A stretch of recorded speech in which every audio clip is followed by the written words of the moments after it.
Simpson di Gaza. Pada suatu kali ketika Simpson pergi ke Gaza, dilihatnya di sana seorang perempuan Sunda lalu menghampiri dia. Ketika diberitahukan kepada orang-orang Gaza, Simpson telah datang ke sini, maka mereka mengepung tempat itu dan siap menghadang dia semalam-malaman itu di pintu gerbang kota.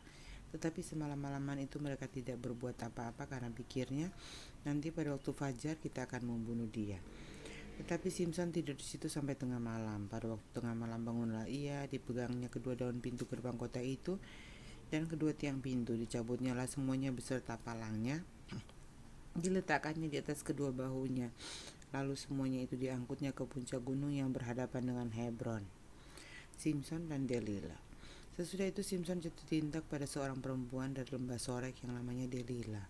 Lalu datanglah raja-raja kota orang Filistin kepada perempuan itu sambil berkata, "Cobalah bujuk dia untuk mengetahui, karena apakah kekuatannya demikian besar dan dengan apakah kami dapat mengalahkan dia dan mengikat dia untuk menundukkannya. Maka kami masing-masing akan memberikan 1.100 uang perak kepadamu."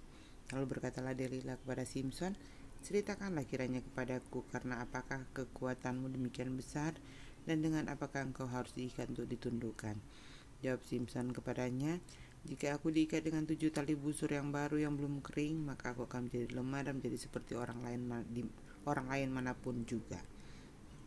Lalu raja-raja kota orang Filistin membawa 7 tali busur yang baru yang belum kering kepada perempuan itu, dan ia mengikat Simpson dengan tali-tali itu. Sedang di kamarnya ada orang bersiap-siap. Kemudian berserulah perempuan itu kepadanya, "Orang-orang Filistin menyergap engkau, Simpson." Tetapi ia memutuskan tali-tali busur itu seperti tali rami yang terbakar putus apabila kena api, dan tidaklah ketahuan di mana duduk kekuatannya itu. Kemudian berkatalah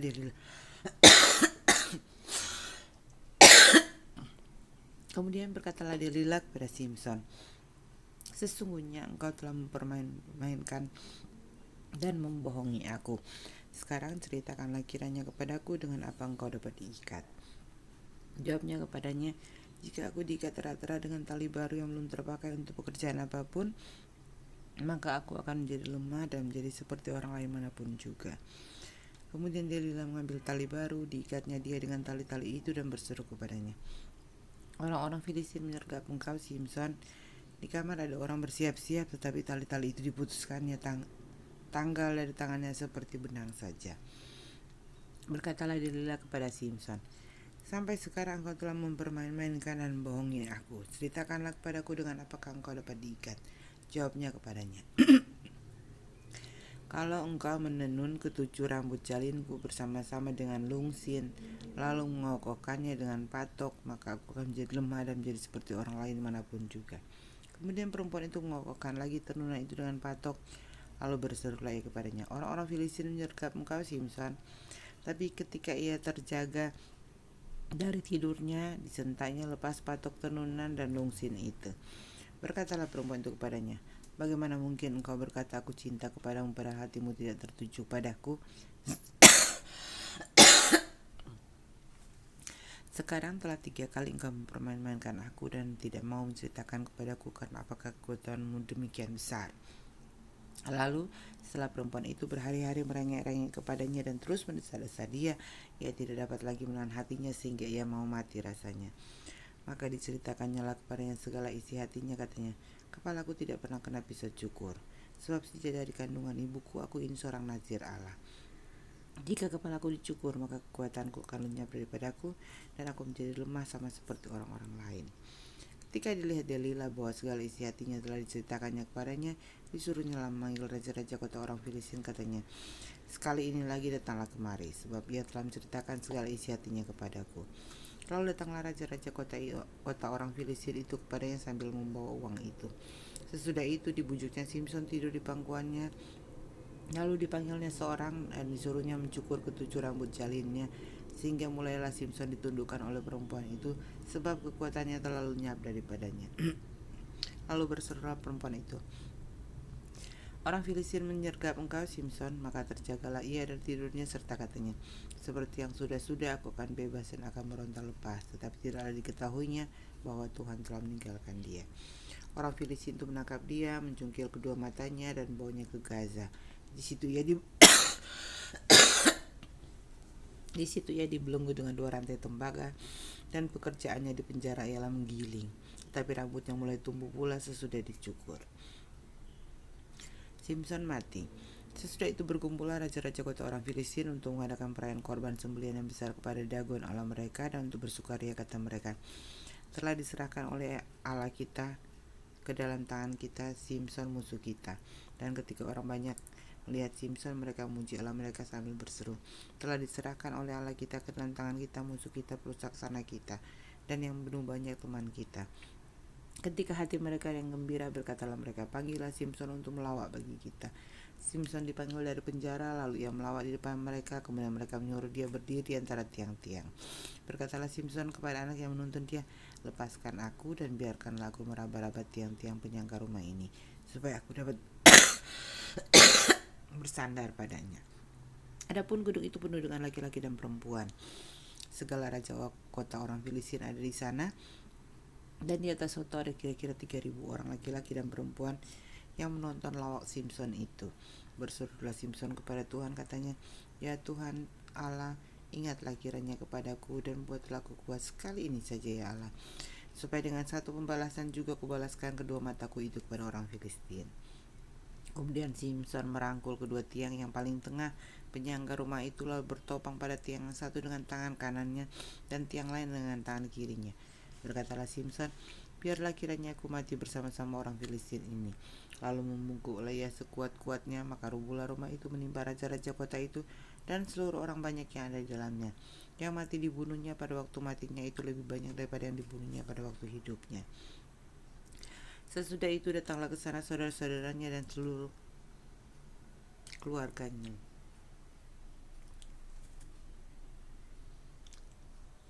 Mereka mengangkat dia dan membawanya dari sana, lalu menguburkannya di antara Zora dan Esitaol di dalam kubur Manoah ayahnya. Dia memerintah sebagai hakim atas orang Israel 20 tahun lamanya.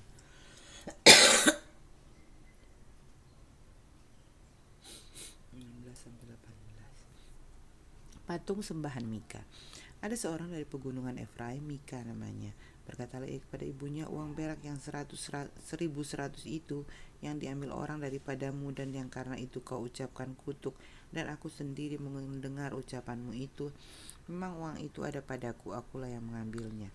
Lalu kata ibunya, diberkatilah kiranya anakku oleh Tuhan. Sesudah itu dikembalikannya uang perak yang 1.100 itu kepada ibunya.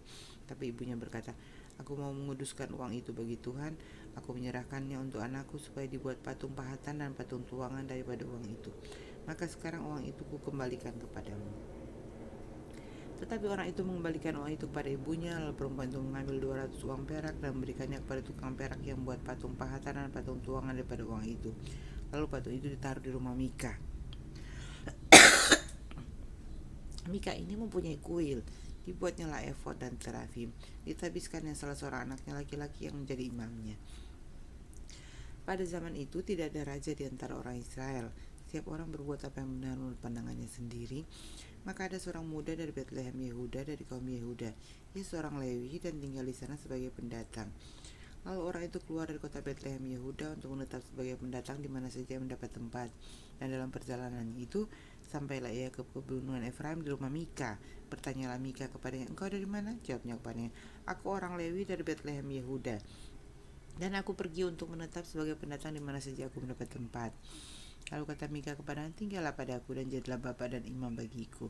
Maka setiap tahun aku akan berikan kepadamu 10 uang perak, sepasang pakaian, serta makananmu. Orang Lewi itu setuju untuk tinggal padanya, maka orang muda itu menjadi seperti salah seorang anaknya sendiri. Mika mentabiskan orang Lewi itu, orang muda itu menjadi imamnya, dan diam di rumah Mika. Lalu kata Mika, sekarang tahulah aku bahwa Tuhan akan berbuat baik kepadaku karena ada seorang Lewi menjadi imamku. Patung sembahan Mika dirampas oleh Bani Dan.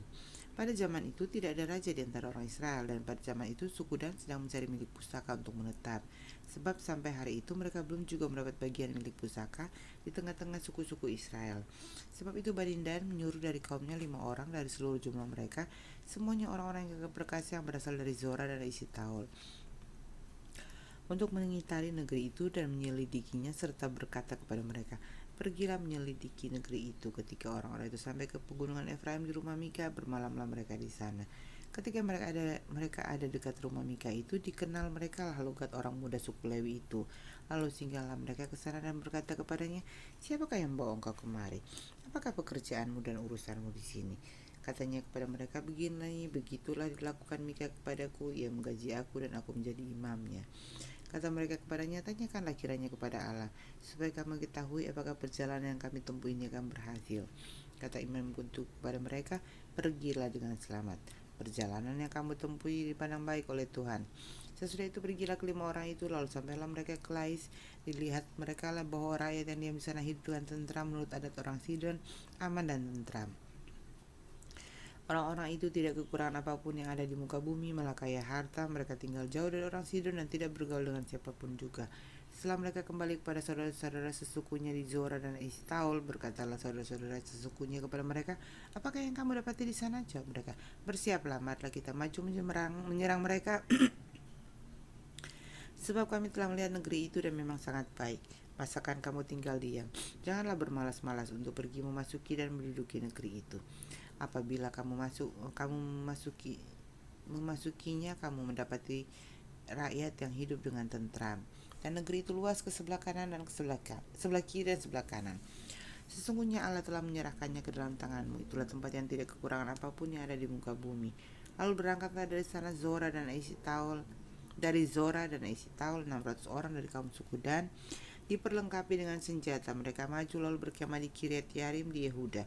Itulah sebabnya tempat itu disebut Mahane Dan sampai sekarang. Letaknya di sebelah barat Kiryat Yarim. Dari sana mereka bergerak terus ke pegunungan Efraim dan sampai di rumah Mika. Lalu berbicaralah kelima orang yang telah pergi mengintai daerah Lais itu, katanya kepada saudara-saudaranya, tahukah kamu bahwa dalam rumah-rumah ini ada efod, terafim, patung pahatan dan patung tuangan? Oleh sebab itu, insafilah apa yang akan kamu perbuat. Kemudian mereka menuju ke tempat itu, lalu sampai di rumah orang muda suku Lewi itu di rumah Mika, dan menanyakan apakah ia selamat. Sementara ke-600 orang dari Bani Dan yang diperlengkapi dengan senjata itu tinggal berdiri di pintu gerbang. Maka kelima orang yang telah pergi mengintai negeri itu berjalan terus masuk ke dalam, lalu mengambil patung pahatan, efod, terafim, dan patung tuangan itu. Adapun imam itu berdiri di pintu gerbang bersama-sama dengan ke-600 orang yang diperlengkapi dengan senjata itu. Tetapi yang lain-lain itu masuk ke dalam rumah Mika dan mengambil patung pahatan, efod, terafim, dan patung tuangan itu, dan berkatalah imam itu kepada mereka, berbuat apakah kamu ini?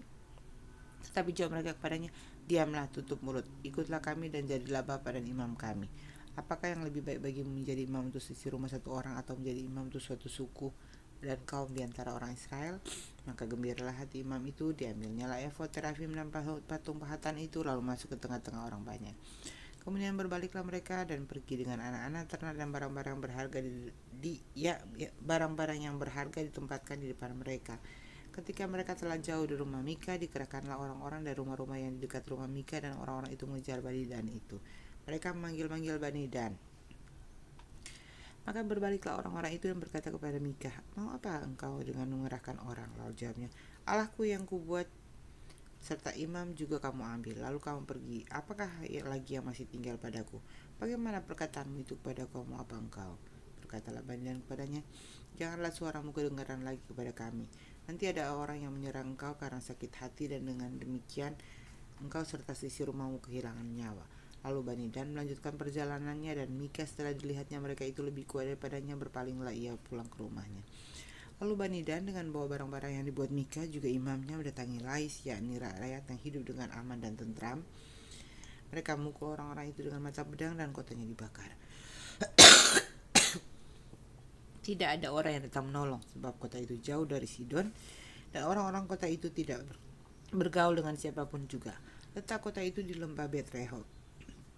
Kemudian Bani Dan membangun kota itu kembali dan diam di sana. Mereka menamai kota itu Dan, menurut nama bapa leluhur mereka, yakni Dan, yang lahir bagi Israel. Tetapi nama kota itu dahulu adalah Lais. Bani Dan menegakkan bagi mereka sendiri patung pahatan itu. Lalu Yonatan bin Gersom bin Musa bersama-sama dengan anak-anaknya menjadi imam bagi suku Dan, sampai penduduk itu diangkut sebagai orang buangan. Demikianlah mereka menempatkan bagi mereka sendiri patung pahatan yang telah dibuat Mika itu, dan batu itu ada di sana selama rumah Allah ada di Silo.